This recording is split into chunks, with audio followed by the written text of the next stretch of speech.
everyone, welcome to all. Today we will do class 7th history chapter number 1 and the chapter name is Tracing Changes Through 1,000 Years. Now in 7th class book you will read about the medieval history. In 6th class you read about the ancient history, and in 8th class you will read about modern history. So in 7th class you will read about medieval history, and the term period is 700 to 1750 AD. Now you are looking a map. One is first map and another one is in second page. एक और map दिया हुआ है, that is number 2 map. In these two maps there are some difference.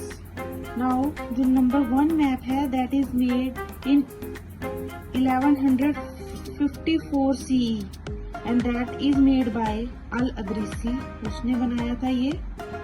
And map 2 जो था that is made in 1720 by a French cartographer.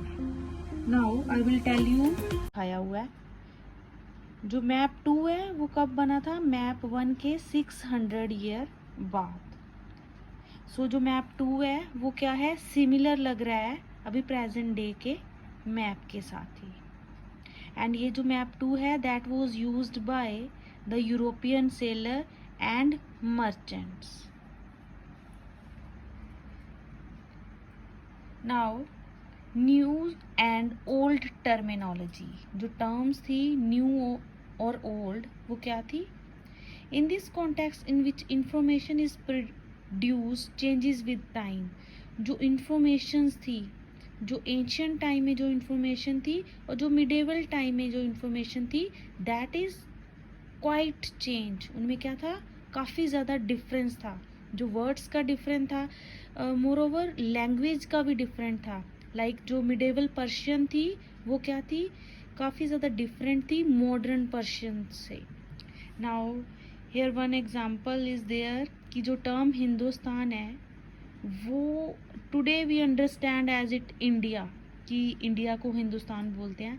But that time जो हिंदुस्तान था वो किसके लिए बोलते थे, वो पंजाब और हरियाणा की जो बीच का जो एरिया था उसको हिंदुस्तान, और गंगा एंड यमुना की.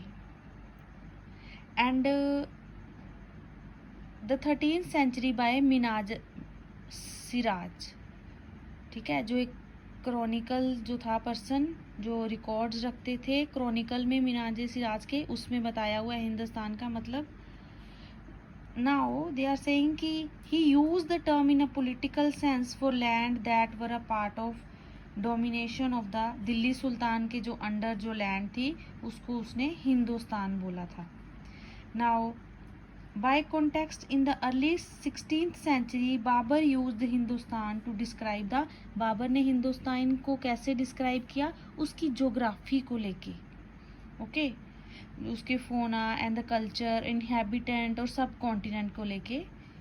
और ये जो है ये इस चैप्टर के बाद में हम रीड करेंगे.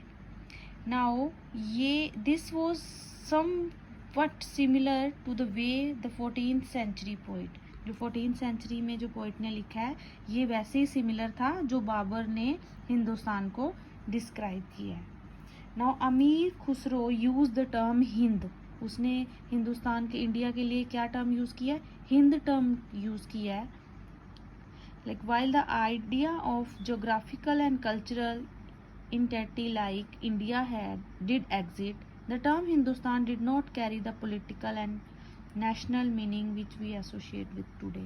अभी जो टर्म हिंदुस्तान है वो लाइक एक नेम है, ठीक है, वो उन्होंने किसी से एसोसिएट नहीं किया, ना ही पॉलिटिकल से और ना ही नेशनल से उसको लिंक किया है.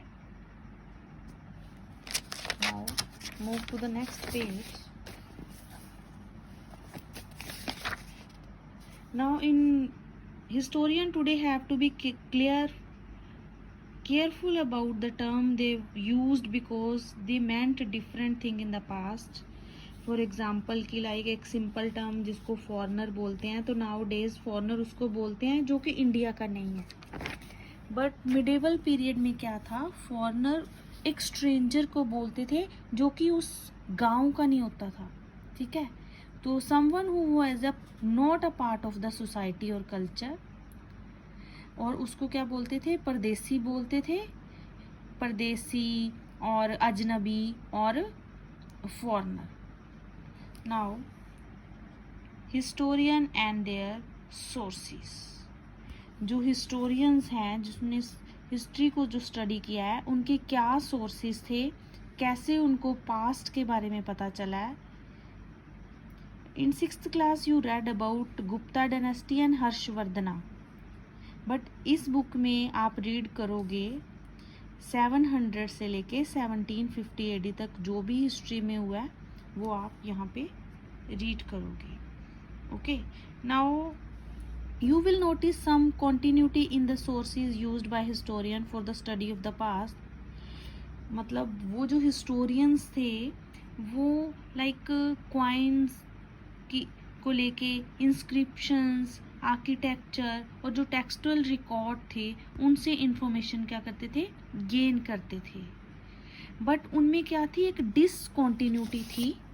ओके, और जो number and the variety of textual record, वो उसमें क्या होता था, ड्रामेटिकली चेंज होता था. ड्रामेटिकली वो क्या होते थे, उस पीरियड में चेंज हुए. और ये जो इंफॉर्मेशन जो वो हिस्टोरियन लेते थे, अभी वो धीरे धीरे चेंज होने लगी.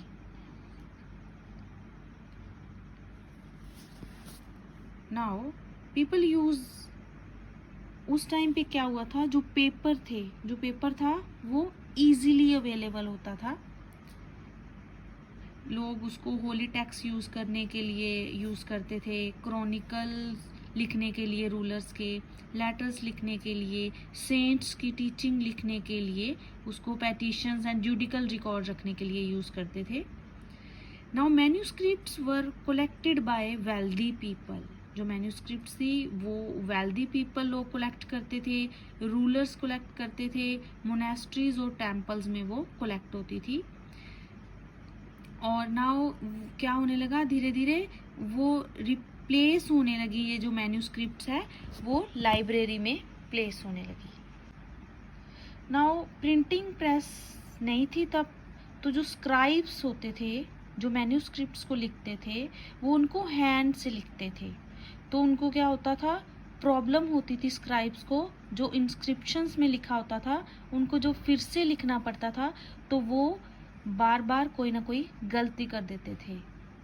ठीक है, तो उनको जब वो लिखते थे तो उनमें चेंजेस हो जाते थे. ये चेंजेस ज़्यादा हो गए. जब हम न्यू ट्रांसलेशन देखते हैं तो हमें काफ़ी चेंजेस देखने को मिलते हैं ओल्ड और न्यू में. ओके, नाउ जैसे स्क्राइब्स लिखते गए वैसे वैसे सारे चेंजेस हुए. तो हिस्टोरियन को क्या करना पड़ा, उनको ओरिजिनल मैन्यूस्क्रिप्ट उठाने पड़े, क्योंकि वो रिलाई नहीं करते थे जो बिकॉज उनमें काफ़ी ज़्यादा चेंजेस होने लगे, क्योंकि उनको वो इन्वेस्टिगेशन करना पड़ता था. We have read chronicle here, one name is there that